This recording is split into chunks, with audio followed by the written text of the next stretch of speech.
Well, hello. It's been a while, and it's one of those nights. No, kitty. Stay away from the candles. Gotta be safe, baby girl. Come on, back up.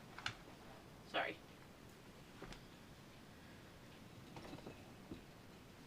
But I thought I'd do something a little different. So, and that would be, as you can tell from the title, I'm just going to basically read you a short story. Hang on, Smokey! I got cats that even look at each other the wrong way and they go psst. Anywho,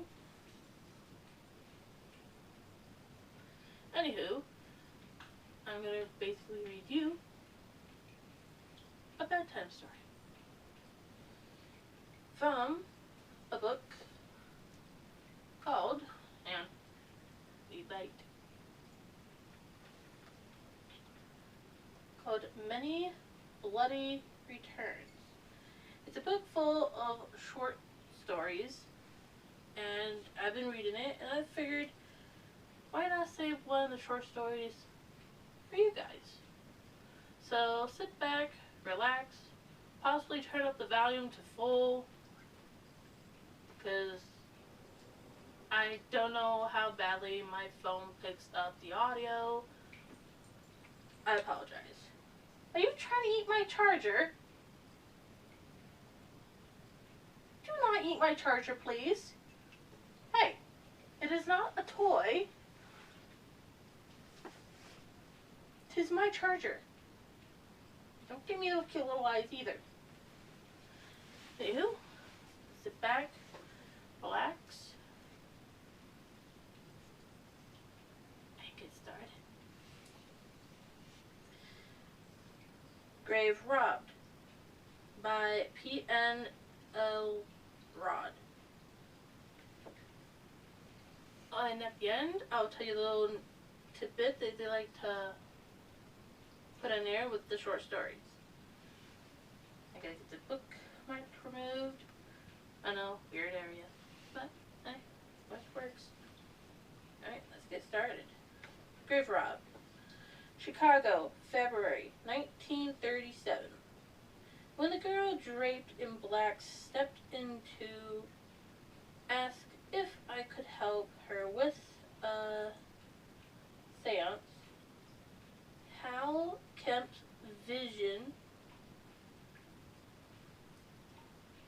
version of Gloomy Sunday began to I'm sorry. Disclaimer, I suck at some words. I apologize. I do my best. Sadly from the office radio. Coincidences annoy me. Okay. A mournful song for a dead sweetheart put together with a ceremony that's supposed to help the dead speak with the living made me uneasy, and I was annoyed it made me uneasy. I should know better being dead myself. You sure you're in the right place? I asked, taking in her outfit, black overcoat, pocketbook, gloves, heels, and stockings. She was a walking funeral. Along with the mourning weeds, she wore a brimmed hat with a chin-brushing veil even I couldn't see past.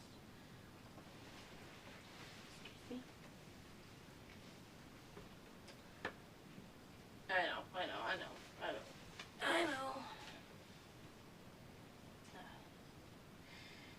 The Scott Agency, that's what's on the door, she said, sitting on the client chair in front of the desk without an invitation. You're Mr. Scott. I'm Mr. Fleming. I fill in for Mr. Scott when he's elsewhere. He was visiting his girlfriend tonight. I'd come over to his office to work on his book since I was better at accounting. It was Mr. Scott who was recommended to me. By who? A friend. I waited, but she left it at that. Much of Scott's business as a private agent came by word of mouth. Call him a private eye and you'd get a pained look and perhaps an abrupt declaration words declaration words that he did not undertake divorce cases.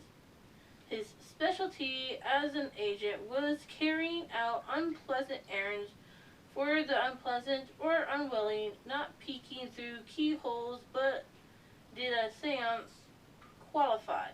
He was interested in that kind of thing, but mostly from a skeptic's point of view. I had to say, mostly since he couldn't be a complete skeptic, what with his partner, me being a vampire. And nice to meet you too.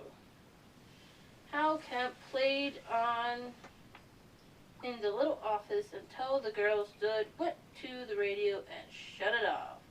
I hate that song, she stated, turning around the veil swirling lately. Faceless women annoying me as well, but she had good legs. Me too. You got any particular reason? My sister plays it all the time. It gets on my nerves. Does it have to do with this seance? Can't you call Mr. Scott? I could, but you didn't make an appointment for this. Wait, or he'd be here. My appointment was for tomorrow, but something's happened since I made it, and I need to speak with him tonight. I came by just in case he worked late. The light was on and a car was out front. I checked his appointment book in his precise hand. He'd written 10 a.m. Abigail Ager. Spell that name again. She did so, correct for both. What's the big emergency? I asked. If this is something I can't, gotta turn the page.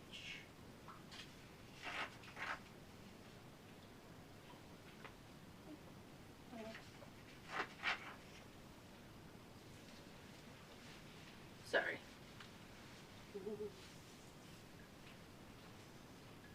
One moment.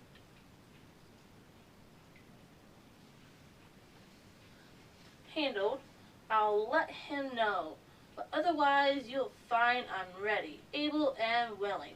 I don't mean to offend, but you look rather young for such work over the phone. I thought Mr. Scott to be more mature. Scott and I were the same age, but I did look younger by over a decade. Oh, on the other hand, if she thought a man in his mid-30s was old, then she'd be something of a kid herself. Her light voice told me as much, though you couldn't tell by her mannerisms and speech, which bore a finishing school's not so subtle polish. Miss Sigurd, would you mind raising your blinds? I like to see who's hiring before I take a job. She went still a moment, then lifted her veil, as I thought, a fresh-faced kid who should be home studying, but her eyes were red-brimmed with expression seriousness. That's better. What can I do for you? My older sister Flora is holding a seance tonight. She's crazy to talk with her dead husband, and there's a medium taking advantage of her. He wants her money and more. A fake medium? Is there any kind? I smelled liking her. Give me the whole story, same as you'd told to, same as you'd have told to Mr. Scott. You'll help me? I need to know more first, I said it in a tone to indicate I was interested. She plunged in, talking fast, but I had good shorthand and scribbled notes. Miss Swigger and her older sister Flora were alone. Their parents, long dead, but Flora had money in trust and married into more money by getting hitched to James Winsinger Jr., who inherited a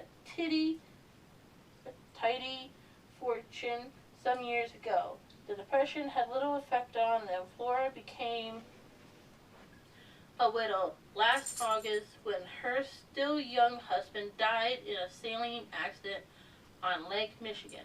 I'd been killed on that lake. Sure, it was an accident.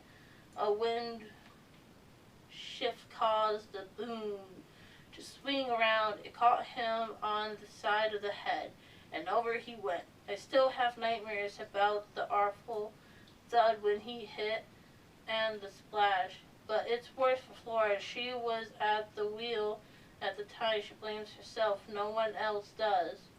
There were half a dozen people aboard who knew sailing.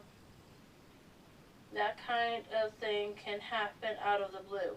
I vaguely remember reading about it in the paper. Nothing like some rich guy getting killed while doing rich guy stuff to generate copy. Poor James never knew what hit him. It was just that fast. Flora was in hysterics and had to be drugged for a week. Then she kept to her bed nearly a month. Then she read some stupid article in a magazine about using a Ouija board to talk to spirits and got it into her head that she had to contact James to apologize to him. That opened the door. James is dead, and if he did things right, he's in heaven and should stay there in peace. Miss Swigger growled in disgust. I've gotten Flora's pastor to talk to her, but she won't listen to him. I've talked to her until we both end up screaming and crying, and she won't see sense. I'm just her little sister and don't know anything. You see what's so objectionable? Her obsession. It's not healthy. I thought after all this time she'd lose interest, but she's gotten worse. Every week she has a gaggle of those creeps from the society over. They set up the board, light candles, and ask questions while looking at James's picture. It's pointless and sad and unnatural and just plain disrespectful. I was really liking her now. Society? The psychical? Fucking hell. Psychological? Oh, come on! Society of Chicago. Though briefly tempted to ask her to say it 3 times fast, I kept. Hang on.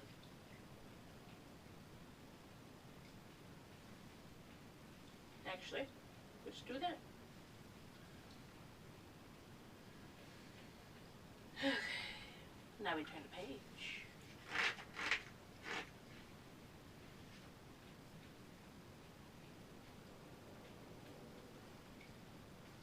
My yap shut.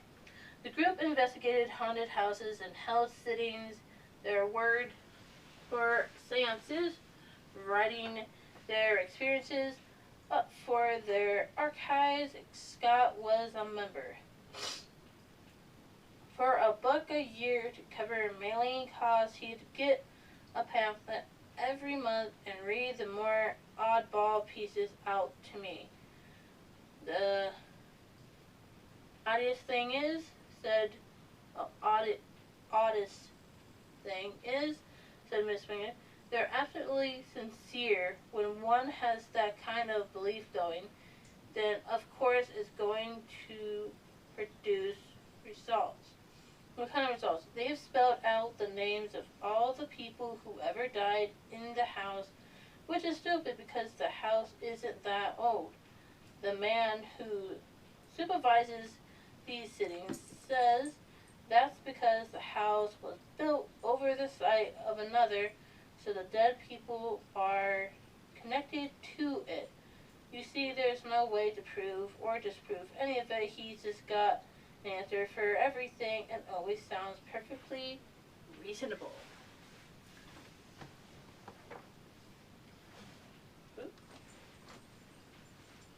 Oh, there we go. Is he the medium? No, but he brought him in, Alistair Bradford. She put plenty of venom in that name. He looks like something out of a movie. What? Wears a turban like... Give me a moment. Sure. Didn't do the magician. Her big... Sorry, trying to get comfortable. Her big dark eyes flashed. Then she choked, stifling a sudden laugh. She got things under control after a moment. Thank you. It's so good to talk with someone who sees things the way I do. Tell me about him. No turban, but he has piercing eyes, and when he walks into a room, everyone turns around. He's handsome for an old guy. How old? At least 40. That's ancient. Please don't make fun of me. I get that all the time from him, from all of them. I'm sorry, Miss Fair. Are you the only one left in the house with any common sense? Yes, she breathed that out, and it almost turned into a sob, but she headed it off. The poor kid looked... A moment. Give me a moment. The poor kid looked to be only barely keeping control of a truckload of high emotion. I heard her heart pound fast, then gradually slow. Even the servants are under his spell. I have friends, but I can't talk to them about this. It's just too embarrassing.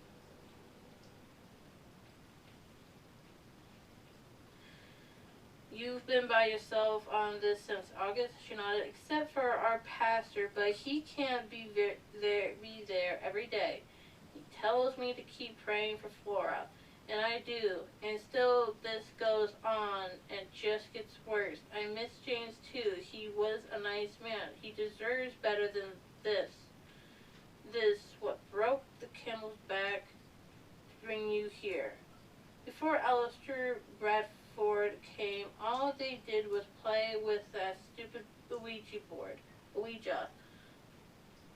board. I'd burn it, but they'd just buy another from the 5 and dime.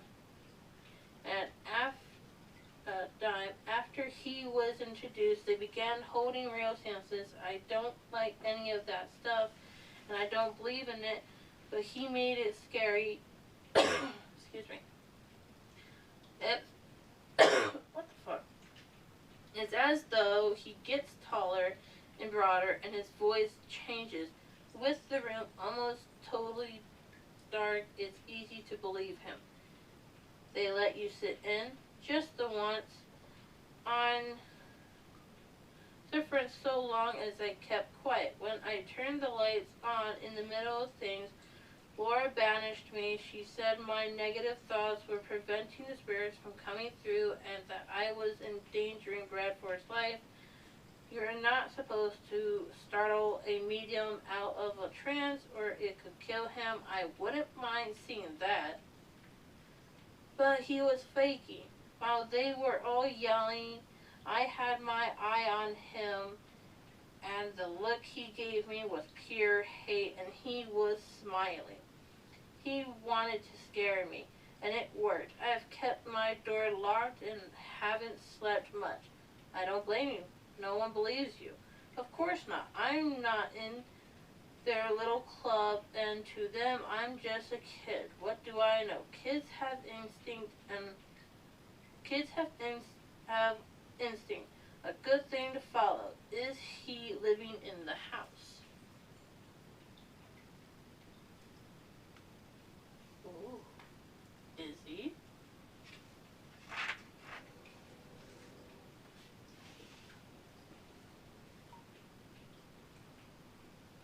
He mentioned it, but Flora, for once, didn't think that was proper. Is he romancing her? Miss Sawyer's eyes went hard, slowly. He's too smart to rush things, but I see the way he struts around looking at everything. If he lays a finger on Flora, I raised one hand. I get it. You want Flora protected and him discredited. Or his legs broken and his big smirking face smashed in. That was something I could have arranged. I know those kind of people. It's better if Flora gets rid of him by her own choice, though. I don't see how. I may have left it too late. I called here on Saturday to make the appointment, but she went red in the face. I could just kill him. What'd he do? The last seance, they have one every Sunday, and that's just wrong having it on a Sunday. Something horrible happened. They all gathered in the larger parlor at the table as usual, lightened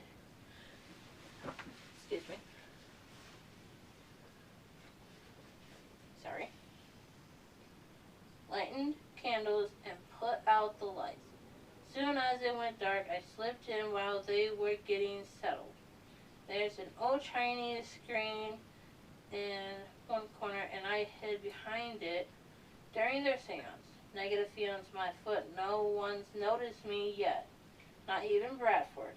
So I saw the whole thing, which was, he put himself in a trance right on time. It usually takes 5 minutes, and by then, everyone's expecting something to happen. You can feel it. He starts out with a low groan and breathing loudly, and in the dark, it's spooky, and that's when his spirit guide takes over. His voice gets deeper, and he puts on a French accent, calls himself I don't even know how to pronounce it. I'm not even going to try. He's supposed to have been a monk who traveled with Jonah of Arc. Who speaks perfect English? Of course. No one's ever thought of talking to him in French. I doubt Bradford knows much more than No, I ain't gonna try that either.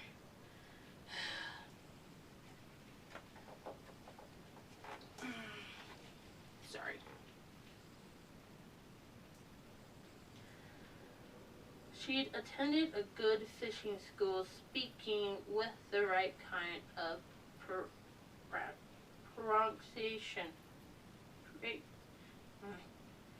I'd heard it when I'd been a doughboy in France during the last year of the war, and had picked up enough to get by.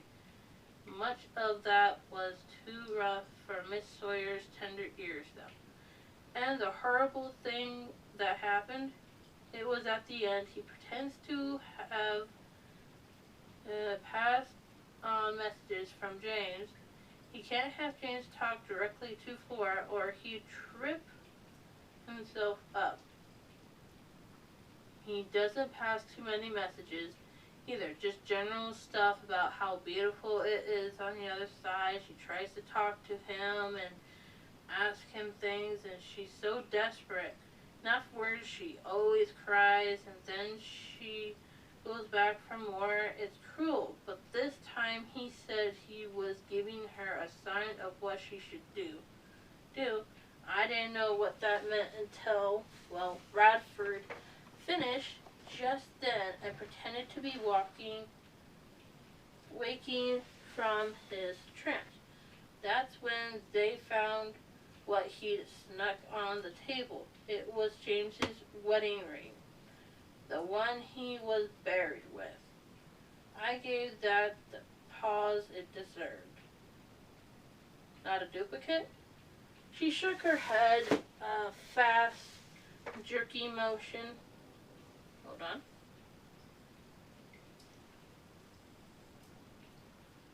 No, hold on. Sorry, I've lost my spot. Ah, here we go. She shook her head, a fast, jerky movement. Her voice was thick. Inside, it's engraved with 2J from E, forever love. He never took it off, and it had some hardware. Two distant parallel scratches, and it wasn't a perfect circle. Flora showed it to me as proof that Alistair Bradford was genuine.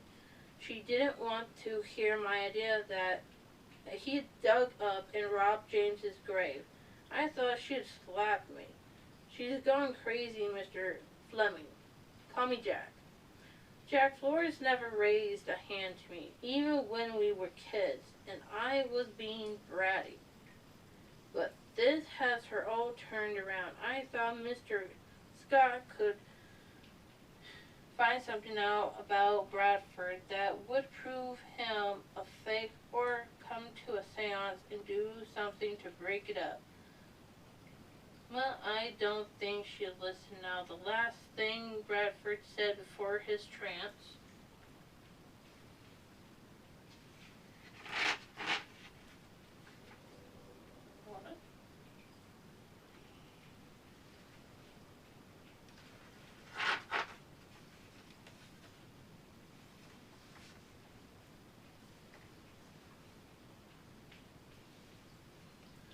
Ended was, you have his blessing.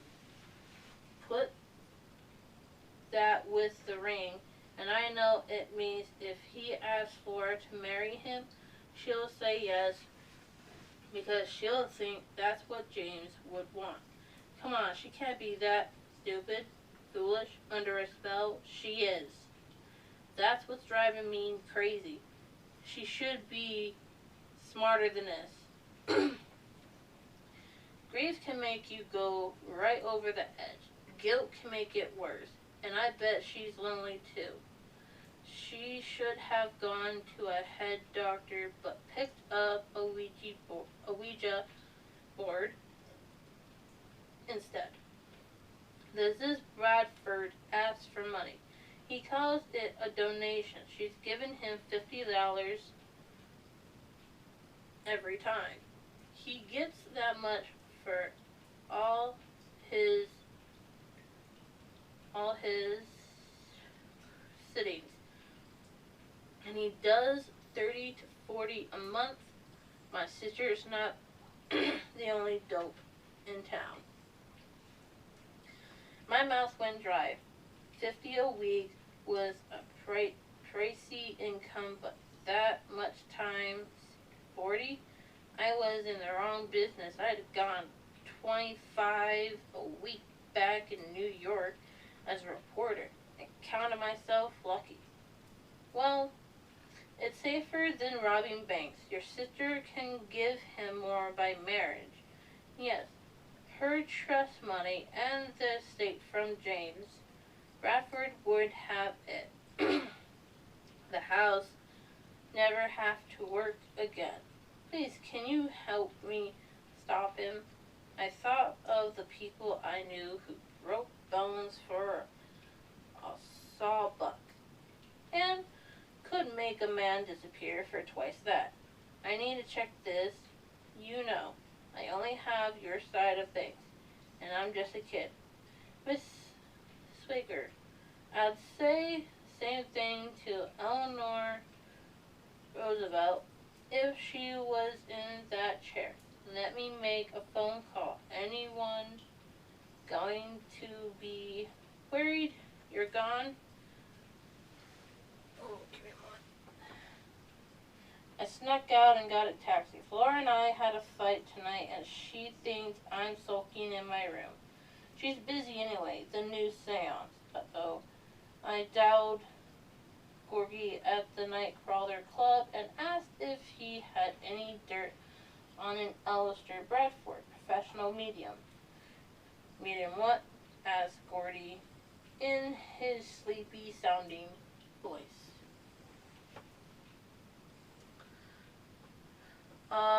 Swami, you know, seances, fortune-telling. It's for a case. I'm filling in for Charles. He grunted and he sounded amused. You at his office 10 minutes? He hung up. As the Nightcrawler was a longer than 10-minute drive away, I took him to mean he'd phone back, not drop by. 10 minutes, I repeated to Miss Swigert. What's with the black get-up? You still in mourning for your brother-in-law? It was the only way I could think of to cover my face. I'm full grown, but as soon as anyone looks at me, they think I'm 15 or something, and you're really 16. Miss Swigert, you are one brave and brainy 16-year-old, so I'm sure you're aware that this is a school night. My sister is more important than that, but thank you for the reminder. There was a dryness in her tone that would have done credit to a Scot. A couple years from now, and she'll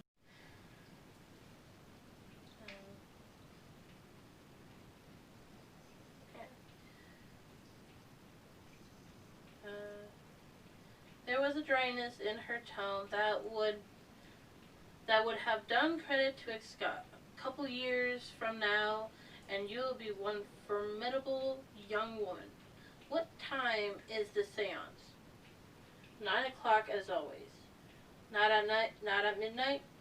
Some of the older society members get too sleepy if things go much past 10. Why tonight instead of next Sunday? James's birthday. Bradford said that holding a sitting on the loved one's birthday always means something special. Like what? He won't say. He just smiles. It makes my skin crawl. I swear, if he's not stopped, I'll get one of James's clubs. And she went red in the face again. Stood up and paced. I did that when the pent-up energy got to be too much. I tried to get more from her on tonight's event, but she didn't have anything else to add, though she had plenty of comments about Bradford's antics. Guys like him I'd met before, they're always the first to look you square in the eye and assure you they're honest long before you begin to wonder. The phone rang in 7 minutes. Abigail Swigert halted mid-word and mid-stride and sat leaning forward as I put the receiver to my ear. Gordy was like a library, for all that was crooked in the great city of Chicago. With good reason. If he wasn't behind it himself, he knew who was and where to find them. He gave me a slim pickings about Bradford, but it was enough to confirm that the guy was trouble. He'd done some stage work as magician Alistair the Great, until discovering there was more cash to be had, conjuring dead relatives from thin air instead of live rabbits. He preferred to collect as much money as possible in the shortest time, then make an exit. The wealthy widow Unister was too good of a temptation to a man looking for an easy way to retire. You need help with this too, boy? Gordy asked. I'll let you know, thanks. No problem. Well, asked Mrs. Swigert. I hung up. Count me in, ma'am. That sounds so old. My name's Abby. Fine. You can sign it here. I pulled out one of Scott's standard contracts. It was short and vague, mostly a statement that the Scott Industry was retained for services with a blank after that and room for the date. How much will this be? $5 should do it. It has to be more than that. I read detective stories. Special sale. Tonight only. Anyone walking in here named Abby pays $5, no more, no less. For a second I thought she'd kiss me and I was prepared to duck. Out of range. Alright, let me read through that. And I was prepared to duck out of range. If my girlfriend found out, I'd canoodled, however, innocently or briefly with a mere pipin of a 16, I would find myself dead for real. And forever after. Abby signed, fished a $5 bill from her pocketbook, and took my receipt in exchange. I put the money and the contract in Scott's top desk drawer along with my shorthand notes. He would have a fine time trying to figure things out when he came in tomorrow morning. I harvested my overcoat and fedora from the coat tree in the corner and ushered my newest client out, locking up. She made it to the bottom of the stairs and pulled the veil back over her face. Afraid someone will recognize you, I asked. The street was empty. No sense in taking chances. Now I really liked her. I opened my new Studebaker up and handed her in, checking the sky. It had been threatening to sleep since before I got up tonight. I hoped it would hold off. Nice car, she said. The nicest I've ever owned. My faithful 34 Buick had come to a bad end, but this sporty replacement helped ease the loss. I got the motor purring, remembered to turn the headlights on and put it in gear, pulling slowly from the curb. Where's your brother-in-law buried? As Abby's chin was just visible, I could see her jaw drop. Why do you need to know that? I want to pay my respects. The cemetery will be closed. Which one and where? She told me, finally, and I made a U-turn and got us on our way. Chicago traffic was no worse than usual as we headed toward Lincolnwood, following Abby's directions, we ended up driving slowly along northern Ravenswood Avenue. A railroad track on our left obscured the view of the cemetery grounds. When a cross street opened, I took the turn under the tracks, a pale stone building with I'm not even going to check that word. Gothic windows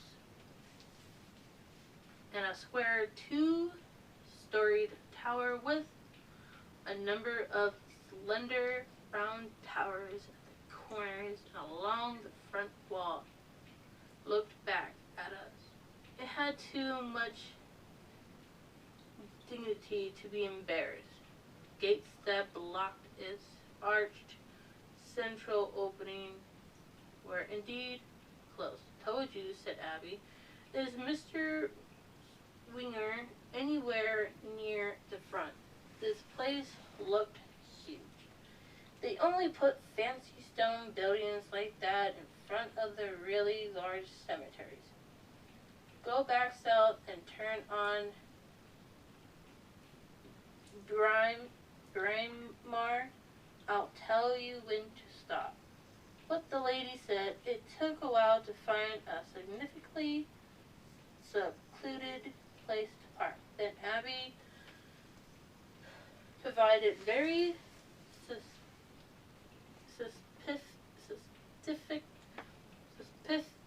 words! And I'll up there it is.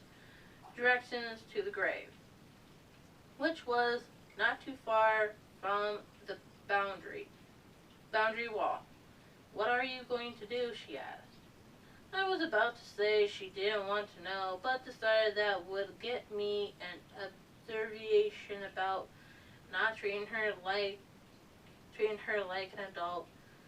I'm going to check to see if the grave has been disturbed enough to bring in the law. But the police, the papers, a necessary evil. If they show up asking Bradford how he got that wedding ring, how long do you think he'll stick around? Would they put him in jail? She looked hopeful. We'll see. You gonna be warm enough? Good. I'll be quick. Don't you want me along? I'll bet you're good at it, but you're not exactly dressed for getting around fences. She looked relieved. I slammed the door, opened the trunk, and drew out a crowbar from the toolbox I kept there. Sorry. Since Abby didn't need to see it and tried to guess why I'd want one, I held it out of sight while approaching the cemetery's boundary. I was made of iron bars with clicks on top. An easy climb if you were nimble. I had the agility but slipped between the bars instead. Literally. One of my happier talents acquired after my death was being able to vanish and float just about anywhere I liked. Invisible as air. Since it was dark and there was some distance between me and the car, I figured Abby wouldn't see much if I particularly vanished. Eased through and went solid again. Blink of an eye and it was done. Cemetery grounds were covered with a thick layer of mostly undisturbed snow. Trees, bushes, and monuments of all shapes showed black against it. I made my way to one of the wide paths that had been shoveled clear, looking out for the landmark of an especially oriented mausoleum with marble columns in front. Wingser's grave marker was just behind it. The dates on the satirical granite block told me he'd been born this day and was only a few years younger than I. The poor bastard. Another identical block sprouted right next to him with his widow's name and date of birth already in place.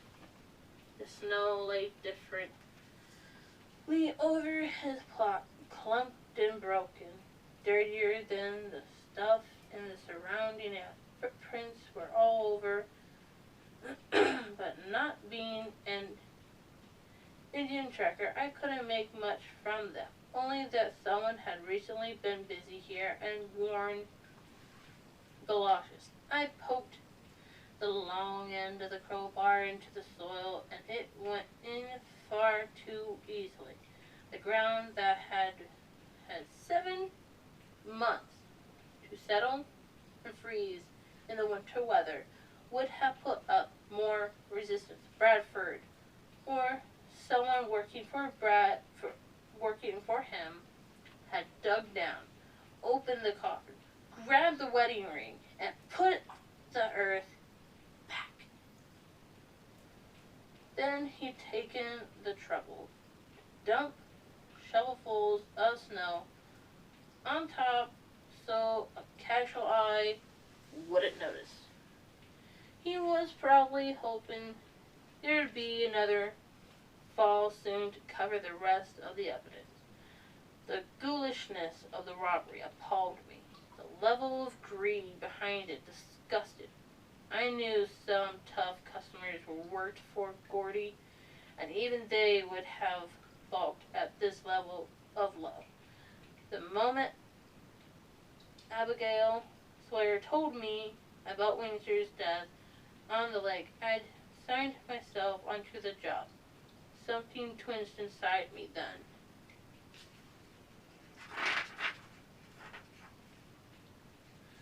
Connecting that death to my own and to that damned gloomy Sunday song playing on the radio, I didn't want to believe in coincidence of the weird kind.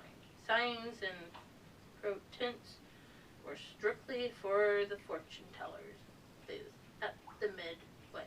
But still, I got a twinge. I was different from the goose flesh creep that means someone's walking over your grave. When it came down to it, I didn't have a grave, just that lake. The people who'd murdered me had also robbed me of a proper burial. Windsor had gone one, but Bradford had violated it. That was just wrong. And just as that thought crossed my mind, the wind abruptly kicked up, rattling the bare branches as though the trees were waking up around me. They scratched and cackled,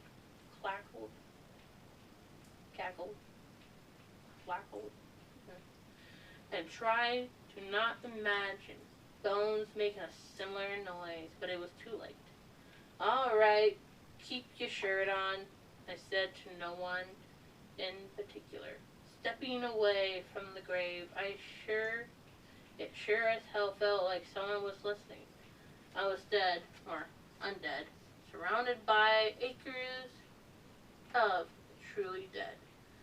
The wind sent up snow dust skittering along the black path. My imagination gave it form and purpose as it swept by. A sizable icicle from high up broke away and dropped like a spear, making a pop as loud as a gunshot. When it hit a stone marker and shattered not 2 yards away, if my heart had been beating, it would have stopped then and there. It's easy to be calm about weird coincidence when one is not in a cemetery at night. I decided it was time to leave, that I winked out quick and sped invisibly over the ground toward the fence faster than a scalded cat was my own business. Anyway, I went solid again as soon as I was on the other side. Abby and I needed to get to her house before night. That's what I told myself. Well, quick marching to the car, consciously not looking over my shoulder.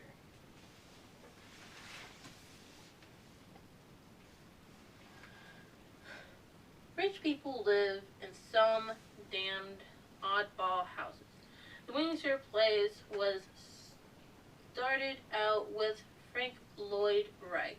On the ground floor, lots of glass and native stones, and the rest looked like a Tudor mansion straight from the private life of Henry V. I. Dot. That wasn't a dot, that was a period. almost see Charles Langton waving cheerily from an upper window framed by dark wood cross pieces set into the plaster. It's awful, but roomy, said Abby, as I parked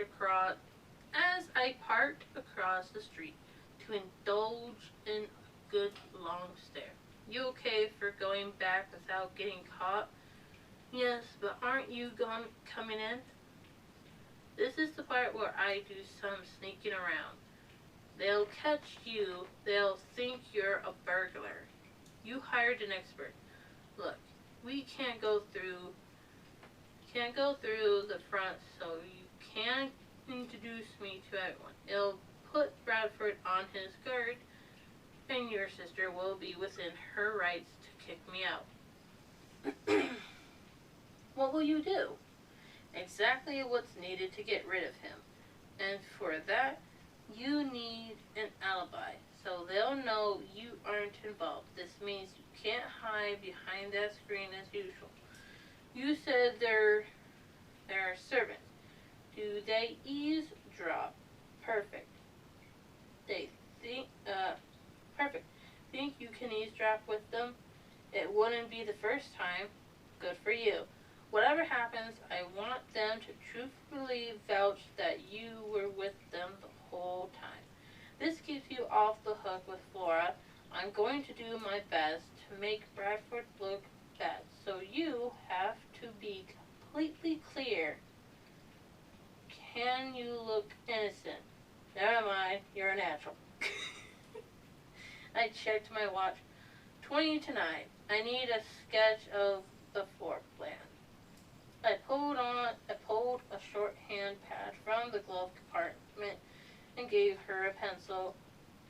A street lamp on the corner bled just enough light to work by as she plotted out an irregular shape, dividing it into squares and rectangles, putting a big X in to mark the parlor.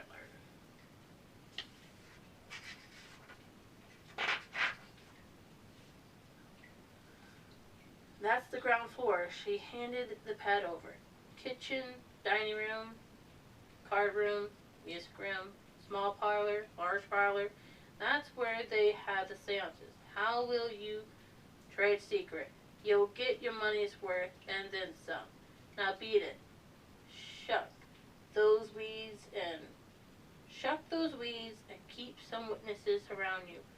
Don't be alone for a minute. She got out of the car quickly, coming around to the driver's side.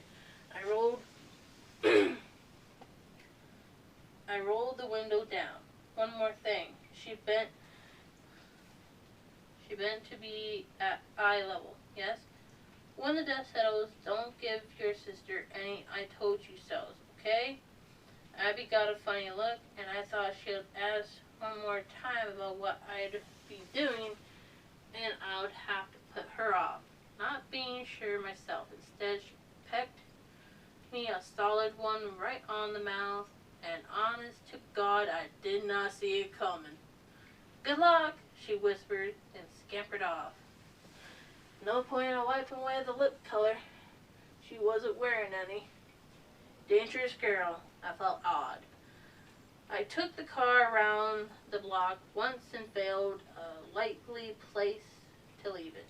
Close behind another that had just parked along the curb, a line of vehicles of various makes and finishes led to the Windsor house.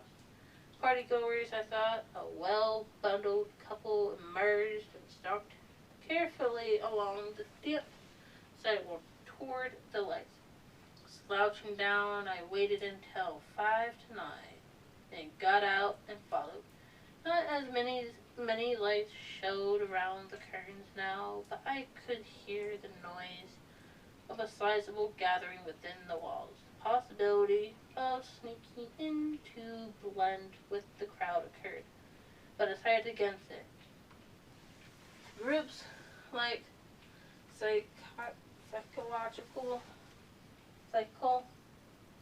society tend to be close-knit and known as outsiders. With his membership card, Scott could get away with bluffing himself in. His English accent didn't hurt either, but I was a ready-made sore thumb. Better that they never see my face at all. Excuse me. I took the long way round the house to compare it to Abby's sketch.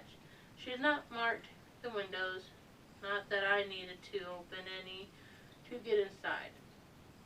They were just easier to go through than lath and plaster.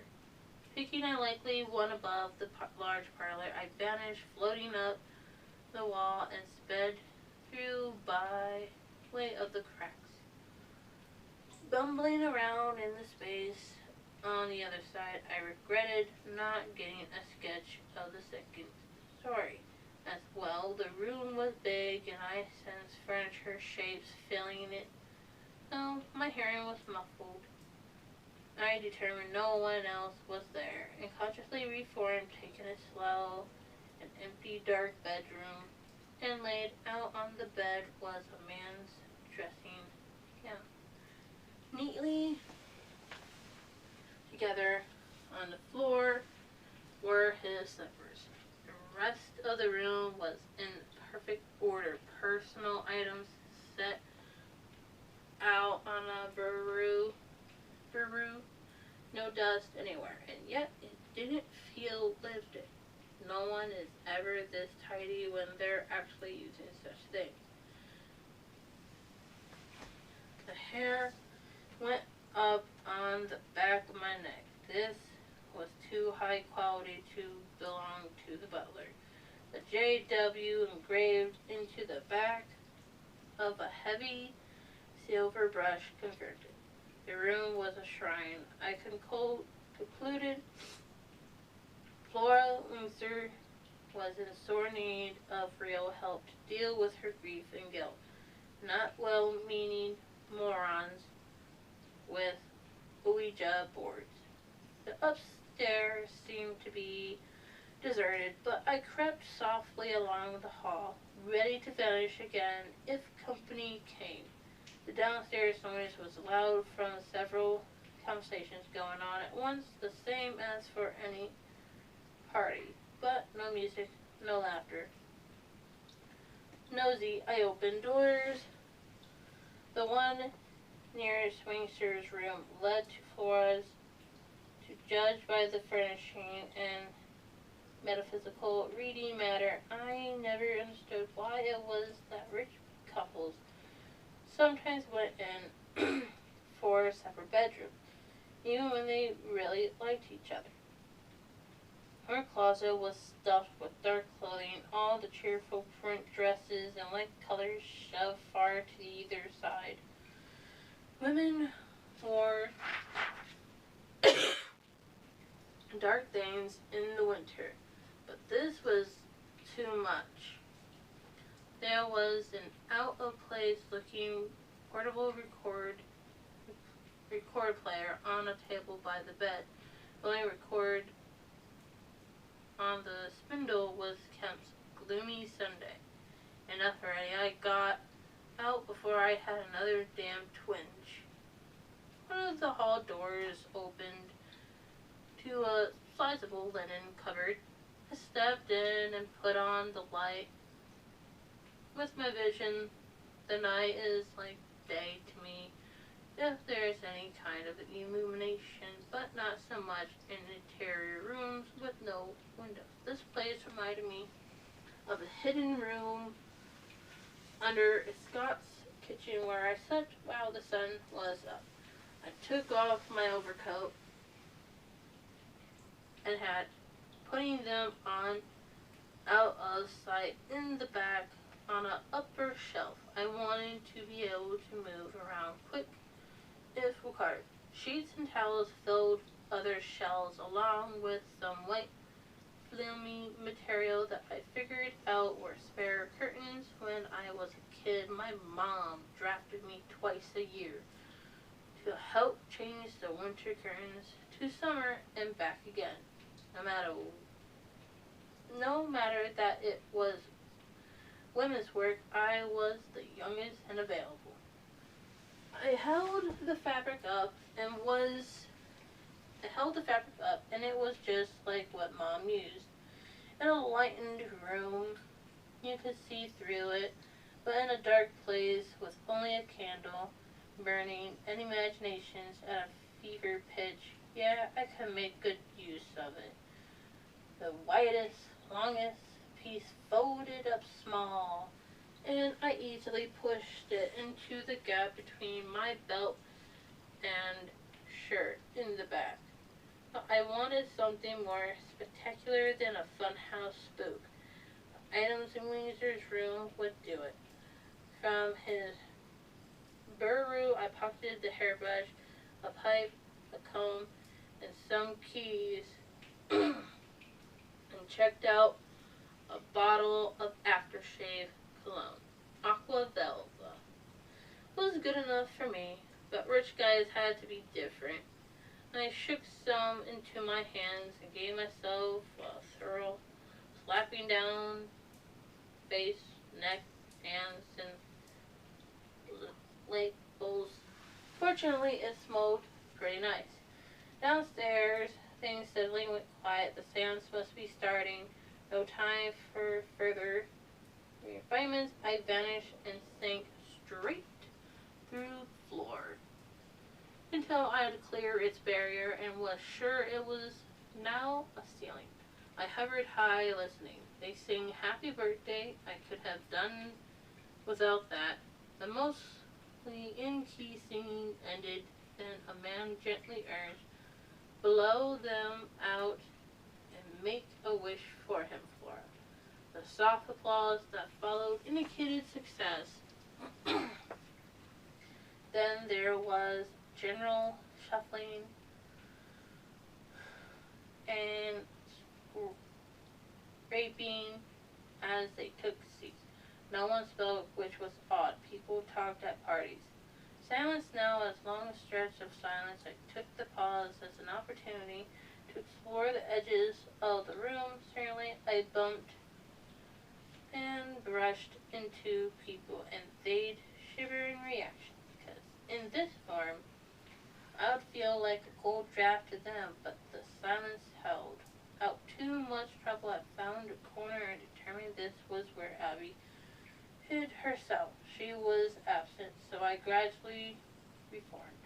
The Chinese screen, I didn't have much experience with them, was 7 feet tall and wide enough to conceal a sizable serving area. When holding formal receptions, you didn't have to see the servants messing with the dishes. There were spaces between the painted panels that I could peer through, though each silver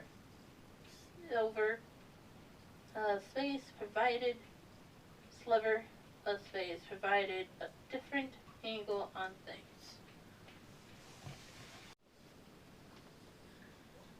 The large parlor was much bigger than I expected. A long table was set up in the middle and seated 8 to a side. Each chair had an occupant, and they were a motley group. Some wore formal clothes.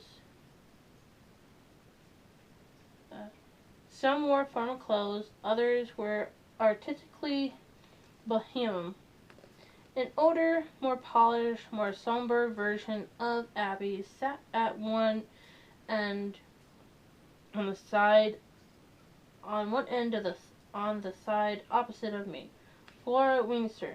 Behind her was a framed portrait of a young man in his prime, her late husband. In front of her was a large birthday cake, its candles dead. She clutched a wadded handkerchief in one hand, and the other, pinched between thumb and forefinger, and held up like an offering, was a gold ring. I could guess whose. Her posture was tense, expect, ex, expectant, her big dark gaze fixed on the tall man next to her. At the head of the table, clearly in charge, stood Alistair Bradford. Having seen a few mediums in the course of my checkered life, I knew they ran to all types, from self-effacing, lace-clad ladies to sobby young lounge lizard with Vaseline slicked hair. Bradford was lofty and distinguished, I hate words. His own two long hair swept back like that of an orchestra maestro. It suited his serious features. He was handsome, if you liked that brand of it, and his slight slight blue eyes did look piercing as they took in the disciples at the table. Now, dear friends, he said in a startlingly soft, clear, beautiful voice, please let us bow our heads in sincere prayer for a safe and enlightening spiritual journey on this very, very special night. Such was the influence of that surprising voice that I actually followed through with the rest of them. I had to shake myself and remembered how he'd been happy to dig up a grave to get to that ring in Longwinter's fingers. The wave of disgust snapped me out of it. The next time he spoke, saying Amen, I had my guard up. Down the whole length of that big, bare table, there were only 2 candles burning, leaving the rest of the room, to their eyes, dark. It was as good as daylight to me. And now, I ask that everyone remain utterly quiet, and I will attempt to make contact, he said, smiling warmly. I expected them to hold hands, touch fingers, or something like that. So much for how things were done in the movies.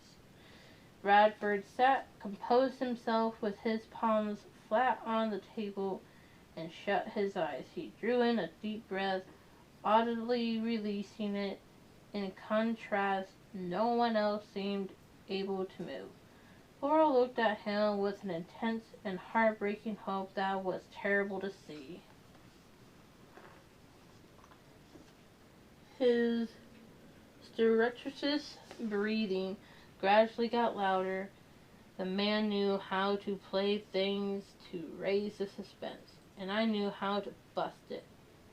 His noises got thicker with more throat behind them, so I could guess he was ready to turn it into a good long groan, so Ferrier Leon could make his entrance. I went invisible, floated until I was exactly behind his chair, went solid while crouched down, and drew a big breath of my own.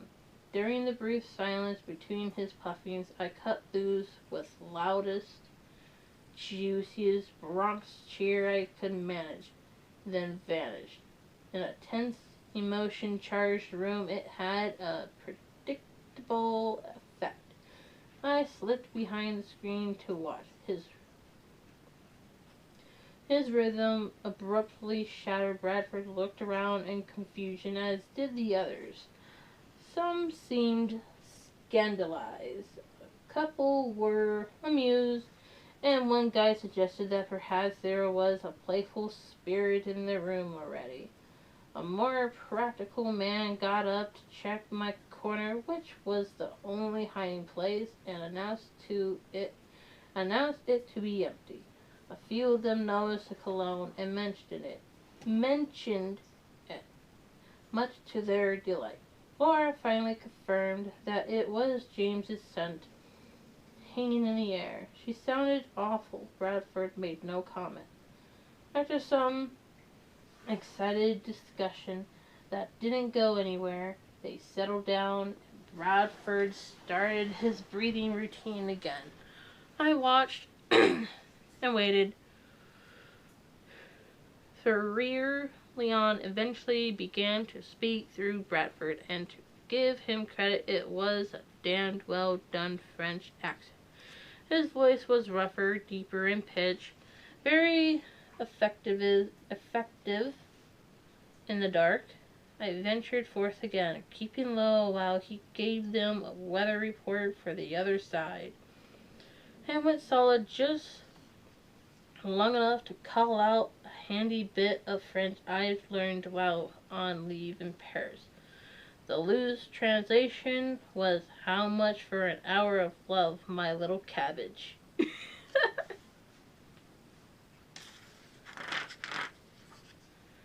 Or something like that. It had usually been enough to get my face slapped. Then I clocked him sharp on the back of the noggin with the hairbrush, dropped it, and vanished. I was back to the screen, going solid in time to see things fall apart. A few in the room had understood what I'd said and were either flabbergasted or trying not to laugh. Bradford's trance was thoroughly broken.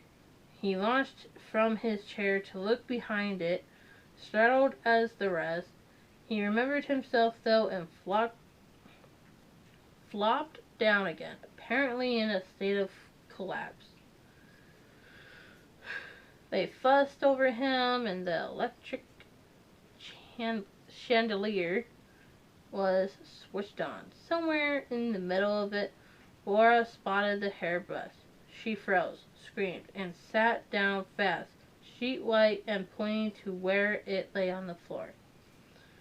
It took the tension away from Bradford, and I was betting he was none too pleased. The knock he'd taken bothered him. His hand kept rubbing the spot. But I'd hit to hurt. Not cause permanent damage. He'd earned it. I kept myself out of sight for the duration, going solid in the next room over, which was empty. Vanishing took it out of me. I would have to stop at the stockyards before dawn for some blood, or I'd feel like hell tomorrow night. Some guy who seemed to be the one in charge of the society was for canceling the sitting. Bradford assured everyone that he was fine. Sometimes mischievous spirits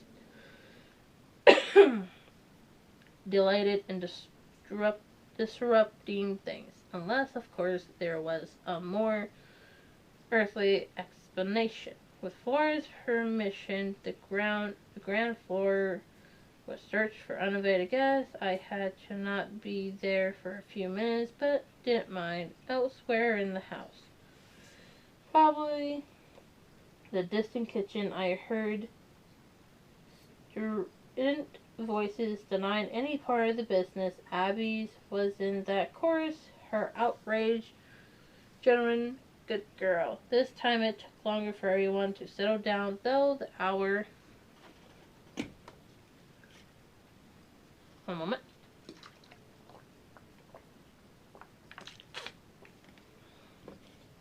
Inched toward 10.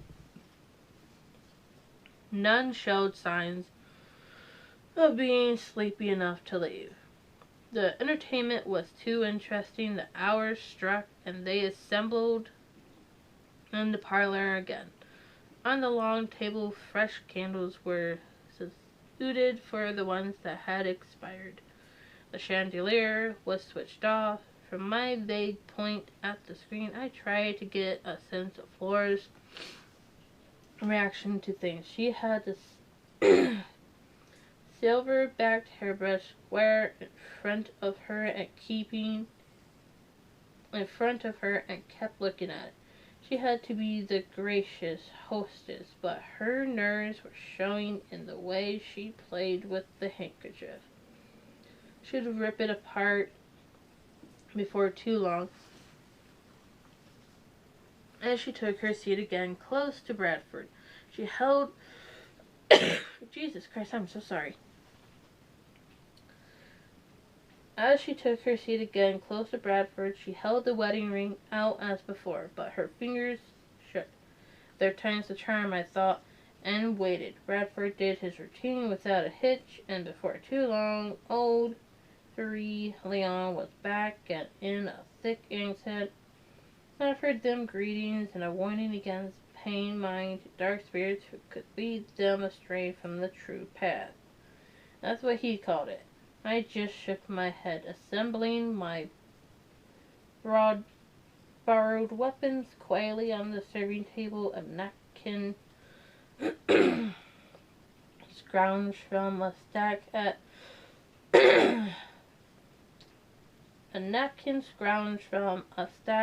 one end to nix the nose. Laura gave Free Leon a formal greeting and asked if her husband was present. He is, by Petit. He shines like the sun and speaks of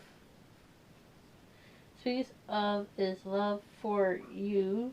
She released a shaky sigh of relief, and it sounded too much like a sob. What else does he say, James? Are you sure? Tell me what to do. Bradford's old monk tortured her a little longer, not answering. He said he could not hear well for the dark spirits trying to come between. Then, he is clear at last. He says his love is deep, and he wants you to be happy on this plane. You are to open your heart to new love. The happiness that awaits you is great. He smiles. Such joy for you. Sweet child, such joy. Boy. Flora shook her head a little. Some part of her must have known this was all wrong. Time to confirm it. I pulled out the curtain material and draped it over my head, tying one of the napkins chiff around my neck to keep the stuff from slipping off. It looked phony as hell, I was sure, but in the darkness with this crowd it would lay 'em in the aisles. Picking up Wingster's things, I eased from the screen. Everyone was looking at Bradford. He might have seen me in the shadows beyond the candle glow, but his eyes were shut. Made to order, I thought, and articulately bounced the keys off his skull. It was a damn good thrill. I followed quickly with the other things. The comb landed square in the cake. The pipes skidded along the table and slid into Flora's lap. She shrieked and jumped up. Aurelian had a good entrance that was nothing to compare to that of Jack Fleming. Fate goes for hire. I vanished and reappeared, but only just holding to a mostly transparent steak standing smack dab in the middle of the table. The top half of my body was visible, beautifully obscured by the pale curtain. The bottom half went right into the wood. I didn't feel good, but was pretty spectacular. The screaming helped with some effect. I pressed forward, moving right through the table, candles and all, down its remaining length, working steadily toward Bradford. His eyes were now wide open, and it was a treat to see him shed the trance, to see some real supernatural trouble. When I raised the pale curtain swashed hand pointing at him, I thought he'd swallow his tongue. Then I willed myself higher, rising until I was clear of the table and floating free. I made one swimming circuit of the room, then dove toward Bradford, letting myself go solid as I dropped. I took in enough breath to fill the room with a wordless and hopefully terrifying bellow and hit him like a bowling ball, taking out one last stubborn pin. It was a nasty impact for us both, but I had the advantage of being able to vanish again. So far as I could tell, he was sprawled flat and screaming with the rest. Remaining invisible was uphill work for me now, but necessary. I clung close to Bradford so he could enjoy my unique kind of cold. I had been told it was like death's own breath from the Arctic. Ooh, chattering teeth, he babbled nonsense about dark spirits being gathered against him, and that he had to leave before they manifest again. He got some argument and a suggestion they all pray to dispel the negative influence, but he was already barreling out the door. I stuck with him until he got in his car, then slipped into the back seat and went solid. He screeched like a woman when I snaked my arm around his neck in a half Nelson.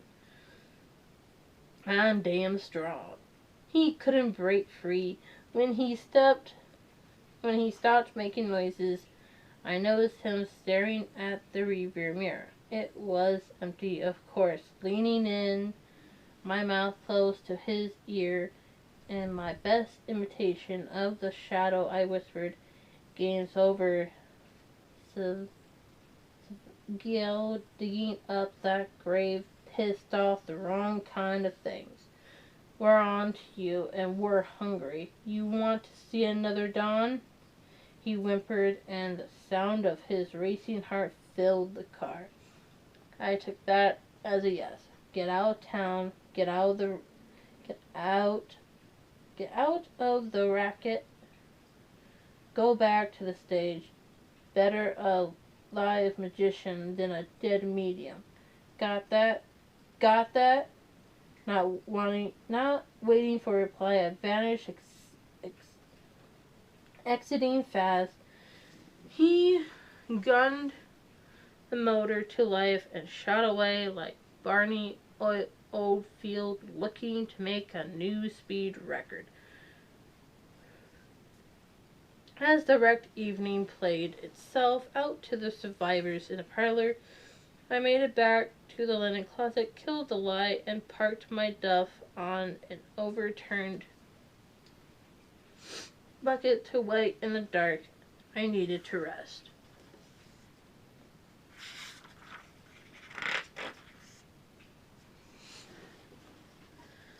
The house grew quiet. The last guest departed with enough copy from tonight to fill their monthly pallets for years to come. If Scott would have some interesting reading to share, I got the impression Flora was not planning another sitting, though a few people assured her that tonight's events should be continued. The residents finished and came upstairs one by one. Flora Wingster went into James's room and stayed there for a long time crying. Abby found her. They talked in low voices for a time, and Flora cried some more. I wasn't sorry. Better now than later. Married to a leech. Apparently things worked out. The sisters emerged, each going to her own room. Some servant made a last round, checking the windows, then things fell silent.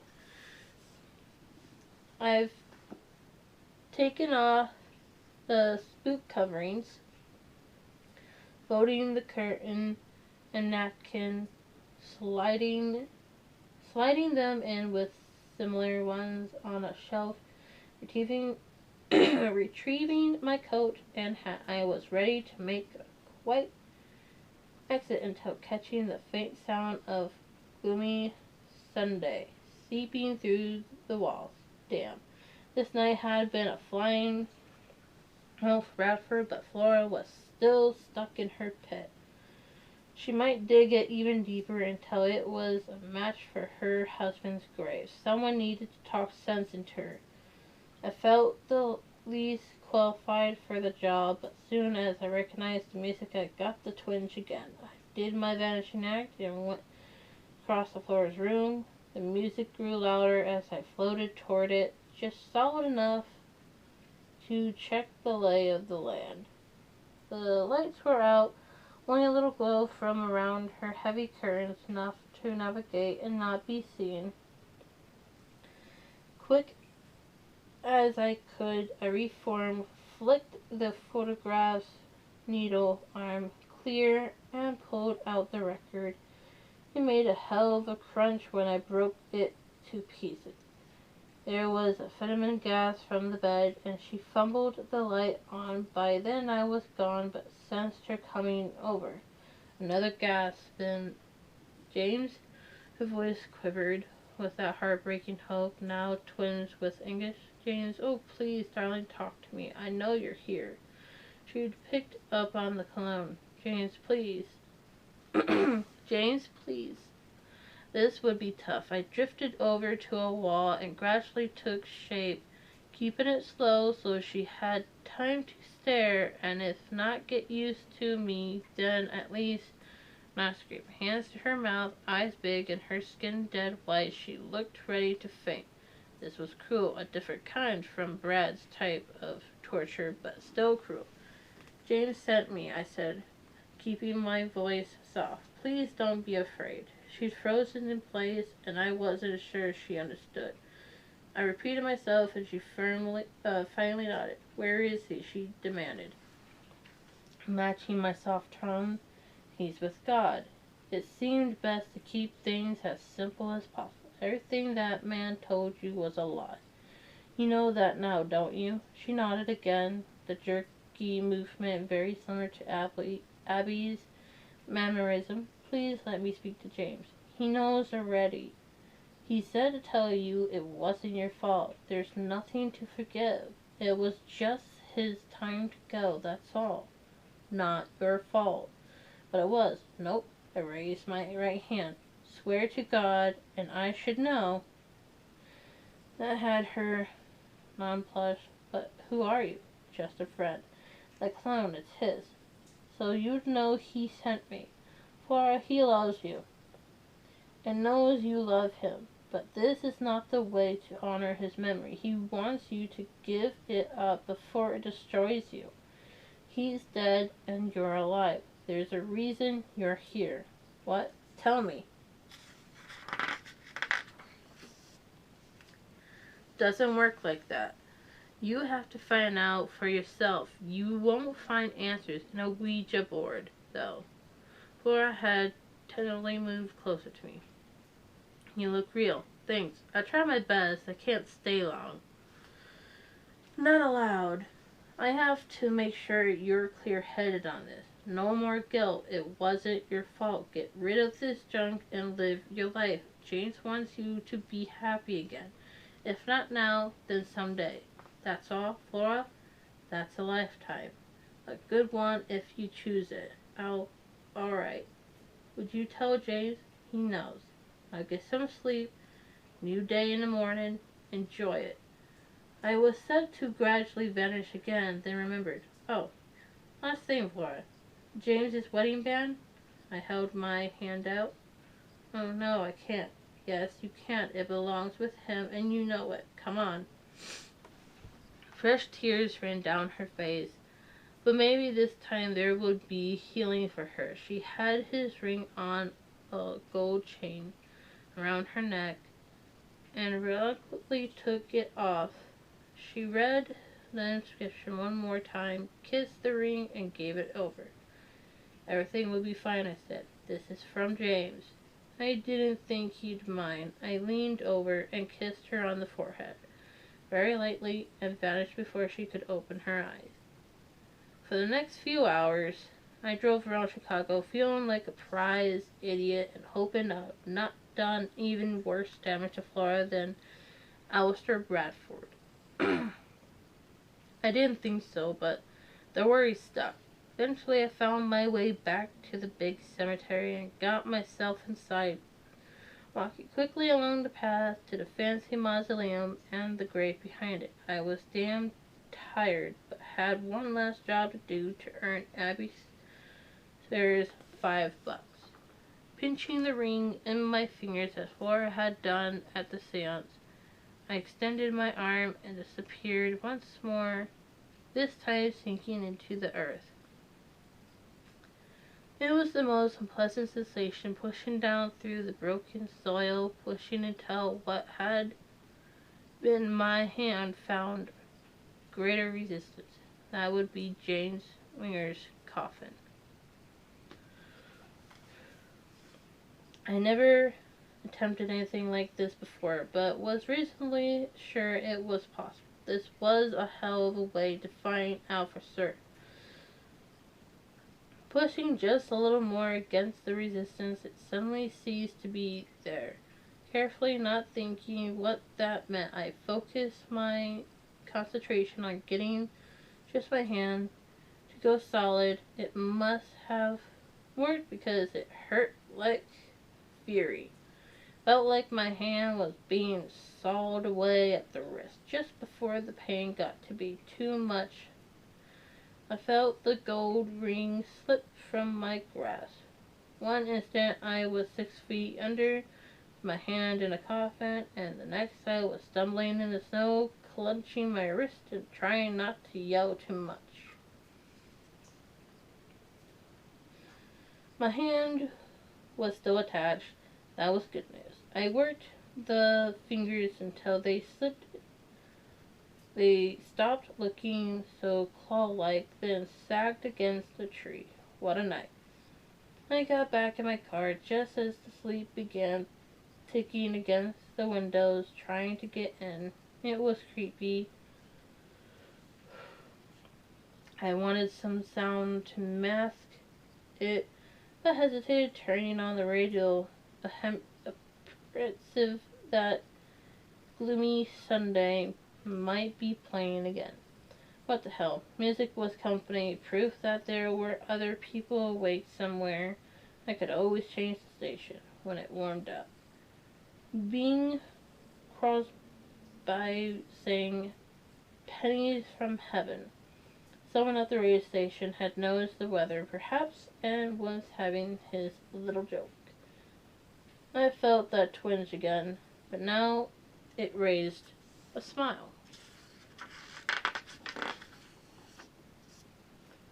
That is the end. I have to look for that spot now. Alright. I hope you enjoyed that. Sorry for all the mistakes and whatnot. But other than that, I hope you all sleep well. And good night.